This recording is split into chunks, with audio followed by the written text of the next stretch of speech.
cabai merah ya, ini cabai hijau, kali sambal bawang. Siwul Gunung Kidul Pak Wisnu ini kan.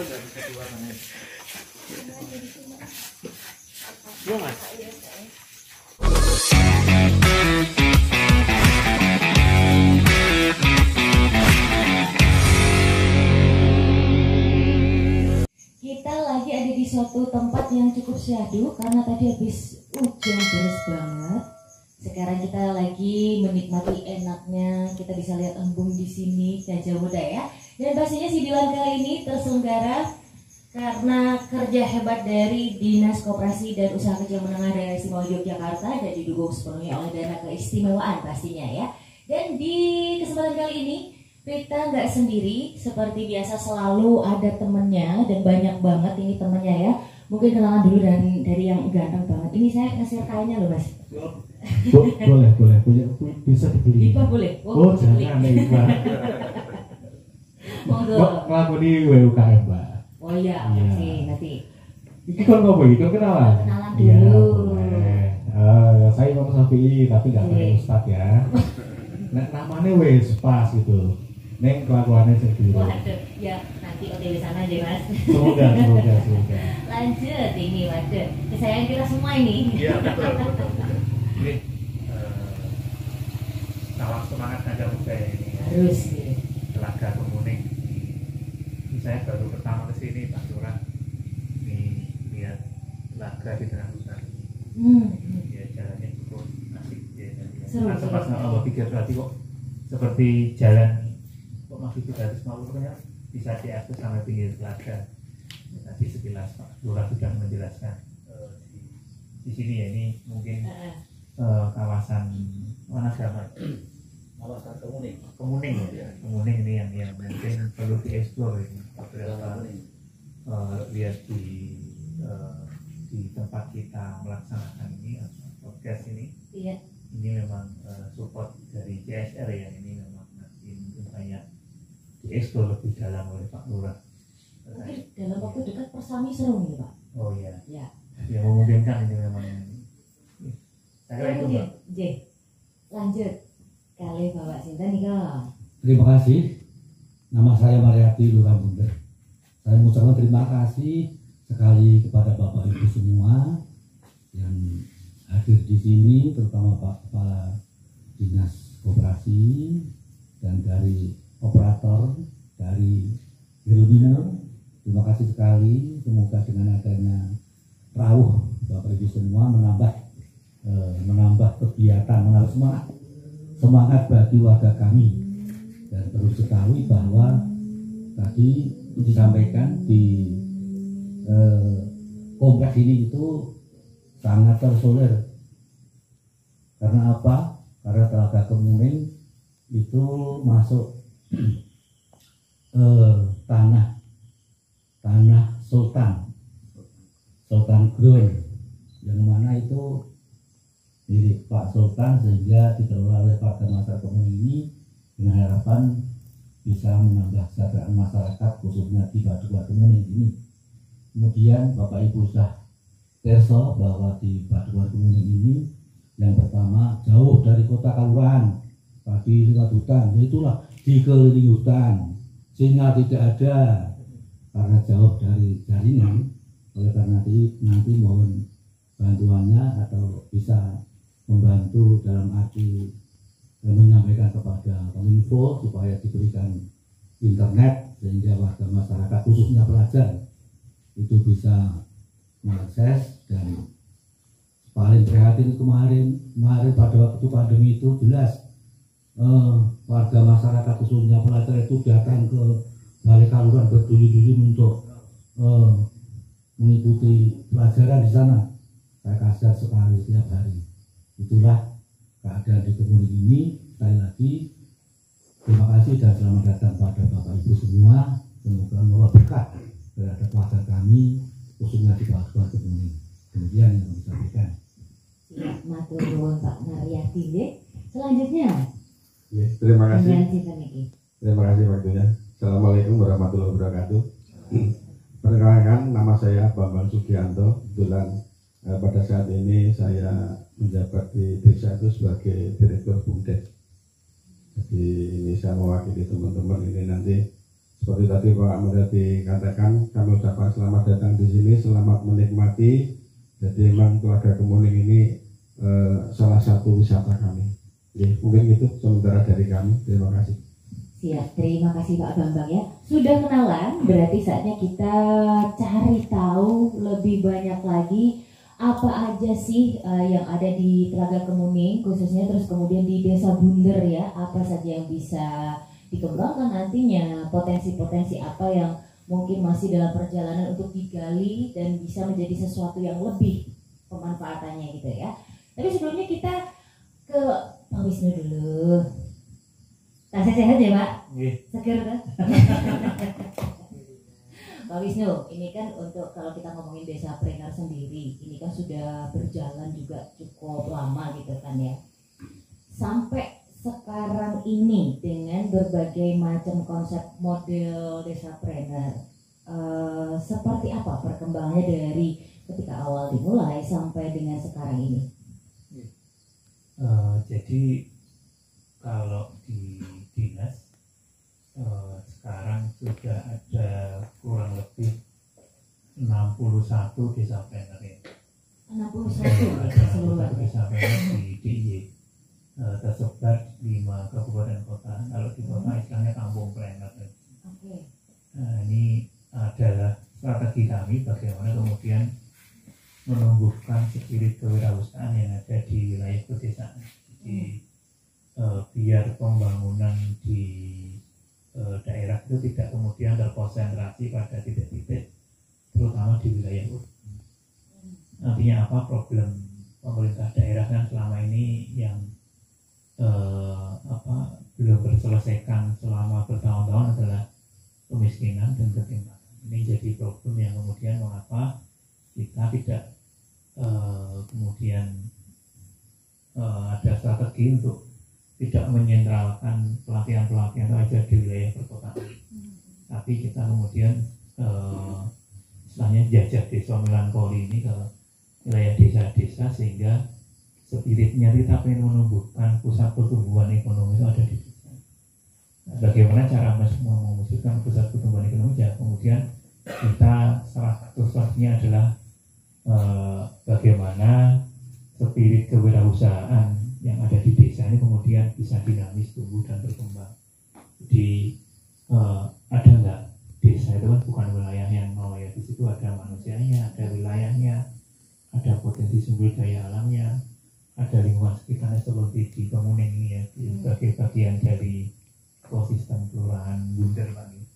Ini yang pengen kita kaji, pengen kita dalami, bagaimana kemudian bisa nggak produk-produk yang sudah ada di Bunder itu kita ekspor lebih dalam. Jadi kalaupun di sini sudah ada produk rempeng telo, balung ketek, kemudian secang kemuning, ini yang saya lucu ini namanya, yang istilah cang kemuning dibesarkan, tapi secang kemuning ini jadi sebenarnya hal yang menarik dari brandingnya ini. Kemudian di samping ada produk-produk eco-green ini yang bisa kemudian ternyata di wilayah Bunder juga produknya tidak kalah. Cuman bagaimana kemudian pemasarannya, kemudian tata kelola produksinya, menarik orang ke sini, ini kan menjadi problem yang harus kita pikirkan bersama. Membuat event di sini Pak Lurah, bagaimana kemudian menjadi PR yang memungkinkan kita kemudian kita buat terobosan-terobosan di Bunder ini agar spirit kewirausahaannya itu bisa kita intervensi, bisa kita kelola secara lebih kreatif, tidak terlalu khusus ya.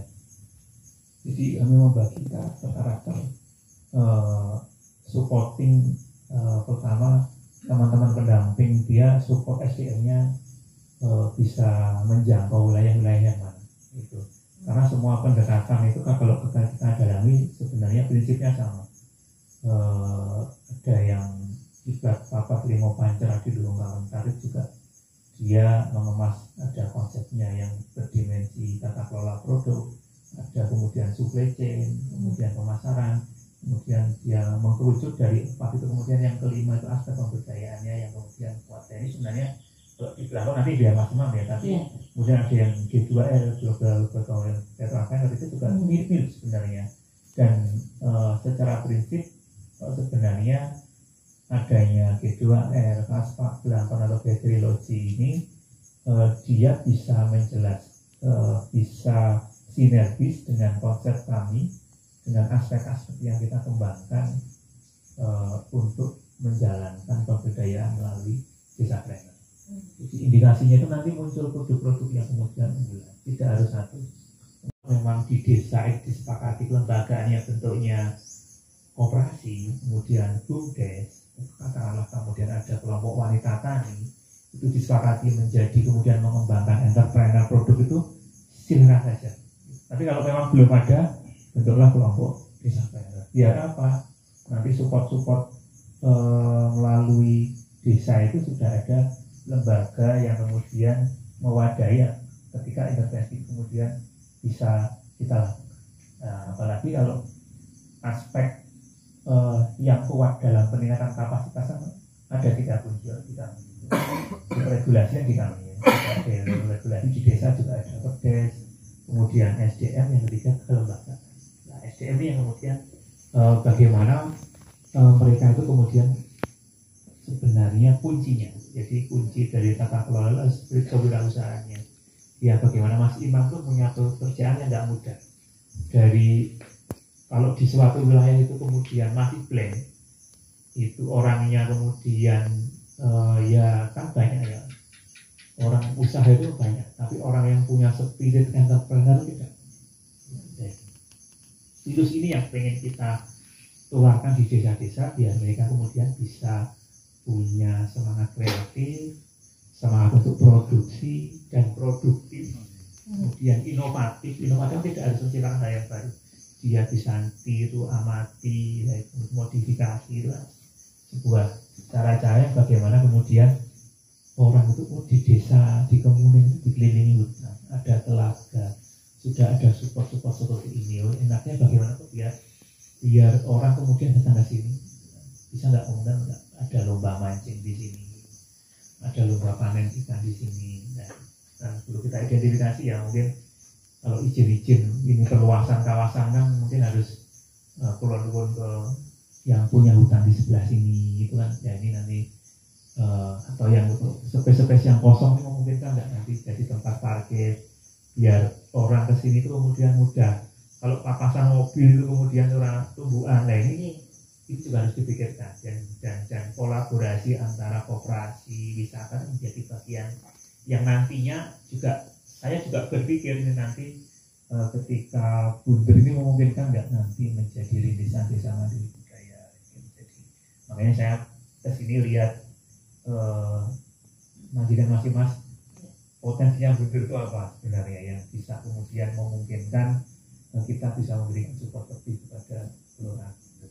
Ini dalam hal ya, Blankon ini sebetulnya salah satu pendekatan dari desa Brangar. Kalau Blankon itu sendiri sebetulnya kalau dari konsepnya jelas mengacu ke Blankon, tapi saya nggak akan ngomongin konsepnya, tetapi setidaknya apa sih yang kita bawa dengan misi di Blankon ini.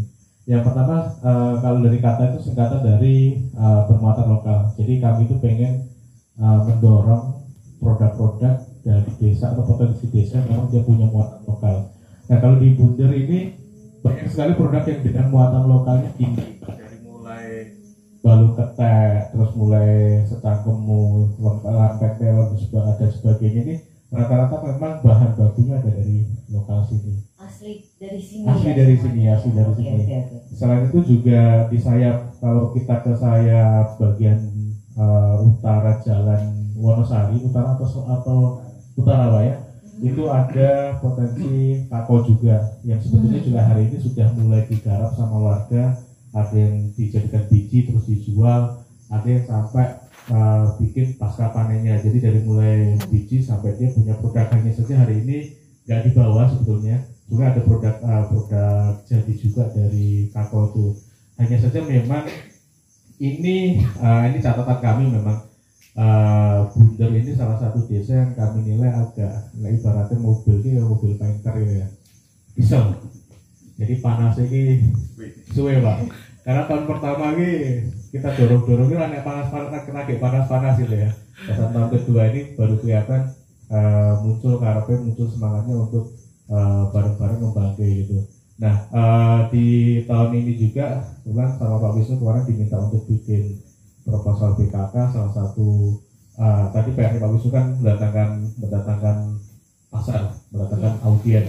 Nah rencananya salah satu yang kita kerjakan di tahun depan itu dengan BKK-nya bikin semacam tempat di daerah pinggir jalan yang nantinya bisa jadi rumah produksi, bisa jadi showroom yang memang pengennya itu jadi salah satu pintu lah, salah satu pintu untuk menggeret orang mau datang. Nah dari apa yang bisa menggeret ya, nah setelah kita identifikasi sebenarnya ada banyak produk, hanya saja kita perlu melokuskan satu yang memang bisa menjadi daya tarik.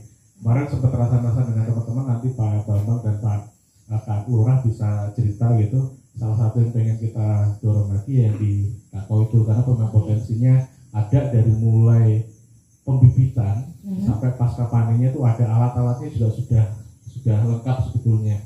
Hanya saja memang belum optimal. Itu dari sisi bermuatan lokalnya. Terus Blangkon yang kalimat yang kedua itu bersaing global. Bersaing global itu memang mimpi kami bahwa produk-produk ini setelah di treatment ya mereka punya daya saing. Daya saing itu dari berbagai macam aspek, memang dari mulai SDM-nya, dari produknya sendiri, dari pasarnya, digitalnya, kelembagaannya, dan satu lagi dari sisi keuangannya. Nah sebetulnya misi di Blangkon itu ada dua, tapi itu ada dua yang pengen kami kejar sebetulnya. Yang pertama memang munculin 1-2 dari pelaku UKM yang memang dia bisa jadi kalau 30 peserta gitu kami nggak berani mulu-mulu untuk mentarget 30-nya jadi, paling dapat 3 aja, itu bagi kami sudah prestasi yang bagus. Hanya saja karena kita sadar betul untuk dorong teman-teman UKM dengan berbagai ragam SDM, ragam ini ya kemampuannya hari ini itu berat. Maka kita berpikir harus ada bridging yang bisa menjembatani mereka. Kayak masuk ke pasar itu tidak harus teman-teman pelaku UKM yang masuk ke pasar, tetapi kita bisa menciptakan jembatan yang bisa memasukkan ke pasar. Makanya kita yang kedua ini misinya adalah membentuk ekosistem sebetulnya di desa ini. Nah ekosistemnya itu ya dari kepengurusan desa Pranger, ada bumdesnya. Kalau di kasus di Bunder ini lebih ke desa Pranger sama bumdes, baru itu yang cukup aktif. Nah ketika ada ekosistem yang terjalin, harapannya ya produk-produknya UKM ini nantinya bisa didorong masuk ke pasar. Terus yang ketiga itu dari Blangkon itu ada yang namanya berbasis komunal. Berbasis komunal itu spirit. Kita nggak bisa membangun produk-produk potensial kayak gini, nggak bisa sendiri-sendiri, harus bareng-bareng. Salah satu catatan juga sebenarnya bagi di Bunder Pak, kita masuk 2 tahun ini memang tingkat ego sektornya masih tinggi sebetulnya, terutama kalau di Bunder kan banyak perdukuannya, pengennya masing-masing dukuh nih, perdukuan yang pengen muncul sebetulnya. Tapi kami berpikir udahlah kita pakai Bunder aja lah, pakai Bunder satu, pintunya ya Bunder, nanti yang dari perdukuan itu ya pasti akan terdampak, tinggal bagaimana master plan-nya ini bisa disusun agar memang kesemuanya itu bisa integrasi. Nah, itu tuh akhirnya manuver apa yang Mas Imam lakukan pada saat itu sampai akhirnya alhamdulillahnya di tahun kedua bisa berjalan seperti ini.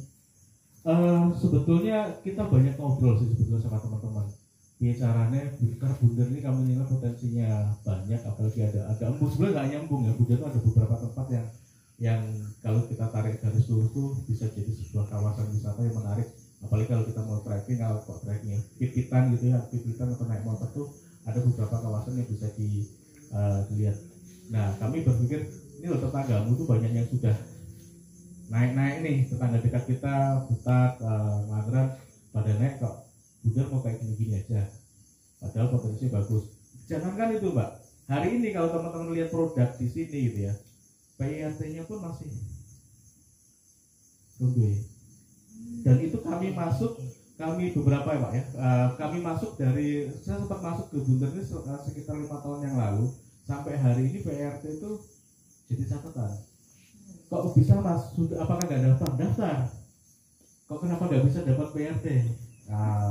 Tidak memenuhi persyaratan, karena kalau di kampung itu kan ada dapur, sampingnya punya rata-rata seperti itu. Jadi itu yang salah satu yang menjadi kendala. Nah, kita akali di BKK yang Pak Wisnu kemarin kita minta proposal itu, kita pengen salah satunya adalah bikin dapur bersama. Nah, dapur bersama ini nanti bisa dipakai untuk produksi, untuk apapun, dan salah satunya adalah bisa ngedonde izin edarnya. Nah, ketika sudah izin edar ya nanti boleh balik lagi misalnya mau produksi di rumah, asal memang standarnya standar ya setidaknya higienitasnya sudah lebih baik lagi lah. Nah, nanti dikemas lagi di tempat dapur bersamanya, di brand bersama sebagai brandnya Bunder. Nah, dari situlah mulai teman-teman, oh iya ya, karena kalau nggak gitu kasusnya di Bunder ini salah satu untuk PR itu catatan memang dari lama teman-teman sudah daftar, tapi ketika dicek banyak yang nggak lolosnya ada di situ. Jadi ya harus dicarikan solusi. Jadi top banget di sini. Saya itu cuma dapat cerita kemarin, karena belum ke Blitar ya. Di Blitar itu ada kampung coklat kalau nggak salah.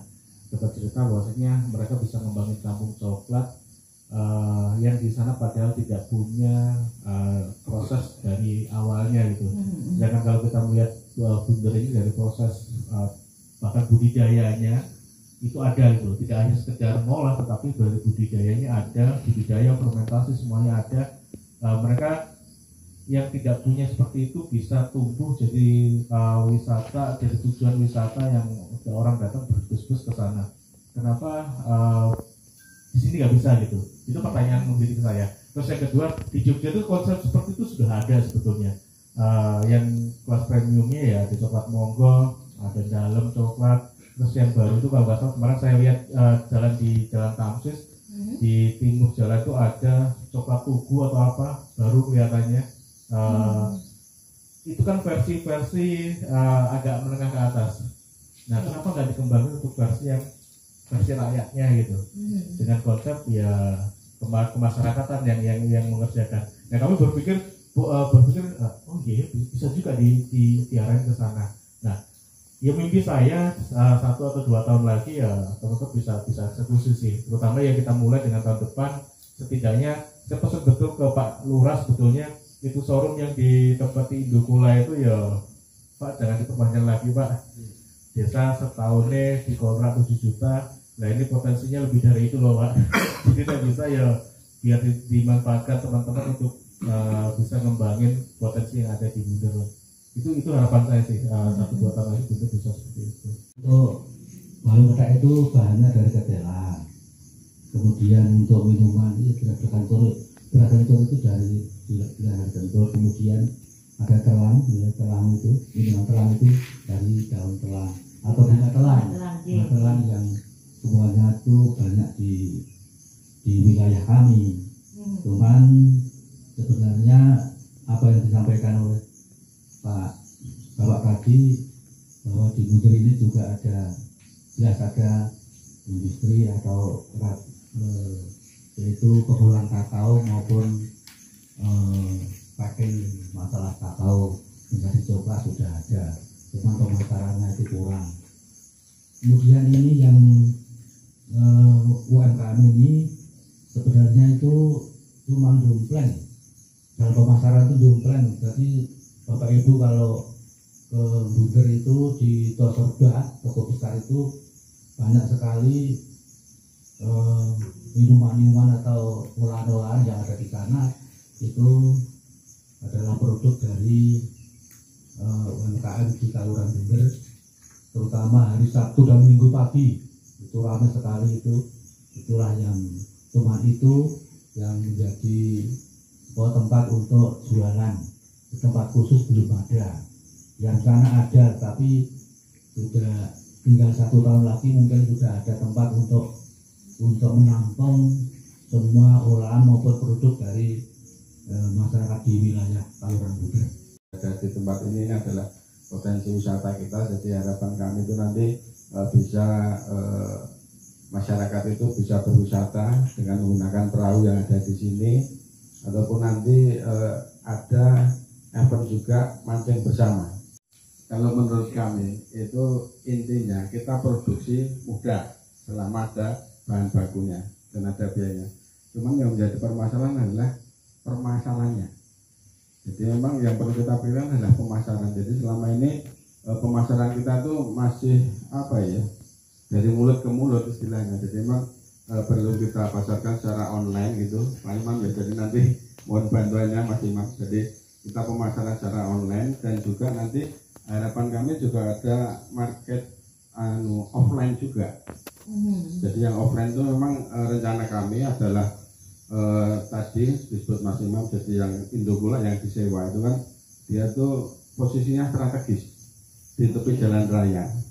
Jadi kita tuh setiap hari itu kelewatan wisata Pak sebetulnya, terutama pada saat dari Sabtu dan Minggu itu jalan ramai sekali. Jadi pada saat di sana tuh nanti ada event apa, orang-orang itu bisa melihat ke sana, oh ternyata di sini ada produk toh, sehingga harapan kami wisatawan yang lewat ini nanti bisa mampir. Jadi memang yang perlu kita buat adalah pemasaran yang secara offline juga, selain online. Jadi nanti supaya produk ini bisa menjadi maju. Kan karena orang itu memproduksi pada saat tidak laku itu artinya membuat lagi itu kan ragu-ragu. Saya sudah mengeluarkan modal sekian kok nggak laku-laku kan gitu. Tapi pada saat iya betul, pada saat pemasarannya itu lancar, insya Allah nanti kan produksi itu akan berkelanjutan terus gitu loh. Nah selain coklat itu nanti juga nanti yang produk dari UMKM yang ibu-ibu ini nanti juga dompleng di situ gitu. Harapan kami seperti itu. Jadi memang pada saat kita memasarkan itu intinya adalah PIRT-nya tadi Mas. Jadi untuk kita bisa go nasional itu harus ada PIRT lah. Kan sebenarnya karena kekurangan dari luar juga. Jadi harapan kami ada edukasi, ada penyuluhan terhadap warga masyarakat di dalam budidaya tanaman kakao, yang mana tanahnya itu sangat cocok sekali untuk ditanami kakao. Nah itu satu yang kami sampaikan. Oke baik. Tapi Mas, sebenarnya selain ini ya, kalau ini terus kemudian ini ada bahan-bahan jamu, terus secang dan segala macam. Sebenarnya itu apa aja sih yang bisa tumbuh subur di daerah Bunder ini? Bunder ini lebih banyak ada di olahan singkong juga ya, semacam Paling banyak yang ini ya. Semacam ini banyak. Sebetulnya ini kan yang dikemas agak lebih modern. Yang dikemas tradisionalnya jauh lebih banyak sebetulnya. Yang batas di plastik, yang di pasar dijual di pasar-pasar itu lebih banyak lagi. Yang ini sedikit lebih apa ya istilahnya, premium sih belum sebetulnya, premium belum, tapi sudah mulai mengarah ke sana seperti itu. Itu salah satunya itu. Terus kalau yang di Besa itu ada. Besa itu adalah donat itu ya. Oh tape. Oke. Nah tape singkong. Karena memang singkong potensi paling besar potensinya singkong ya. Iya. Oke. Terus kemudian kalau donat ini bukan donat singkong kan? Bisa. Atau donat ubi, ada ya donat ubi. Ada. Donat kentang. Kentang ya, yang paling populer kentang. Ini dari donatnya? Donat apa Bu? Kentang. Oh donat kentang. Oke. Subur ya di sini tuh.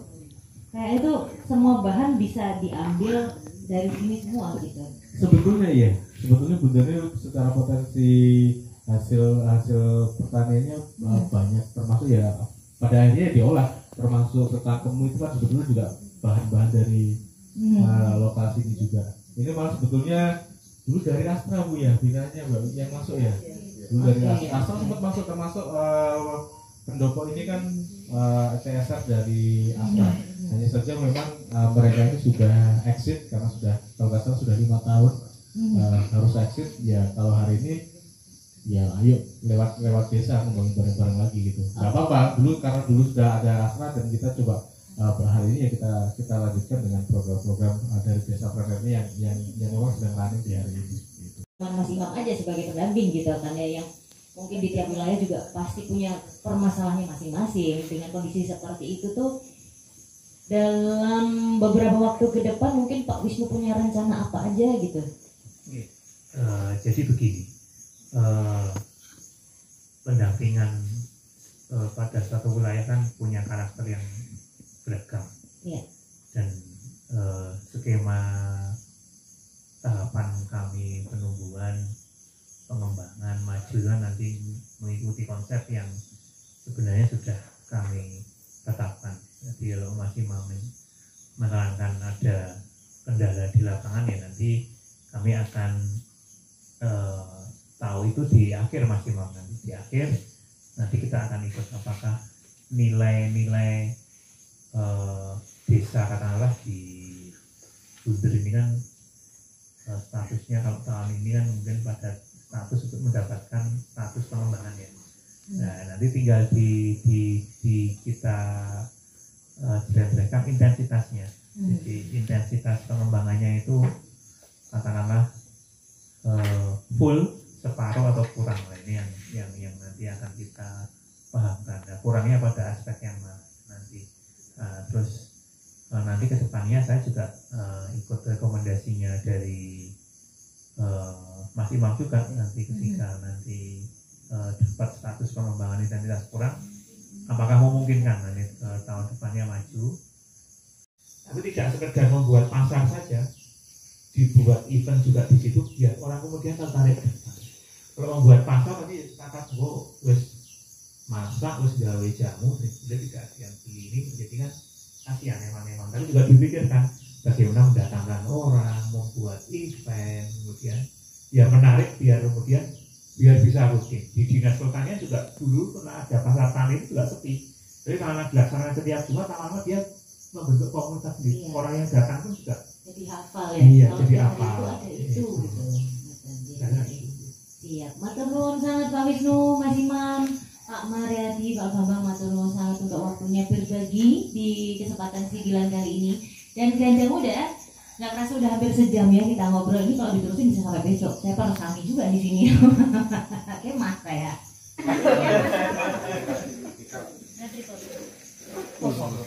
Silakan Pak. Pasar timbul, ini ada 2 kan. Kaos produksi Ecoprint dari Anggrek Pelosok Kerep.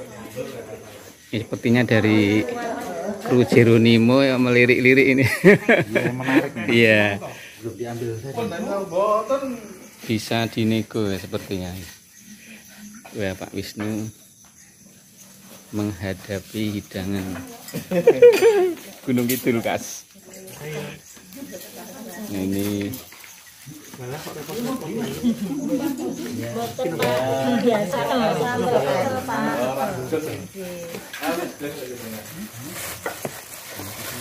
cabai merah ya, bisa hijau, lalu sambal bawang. Tiwul Gunung Kidul Pak Wisnu ini kan.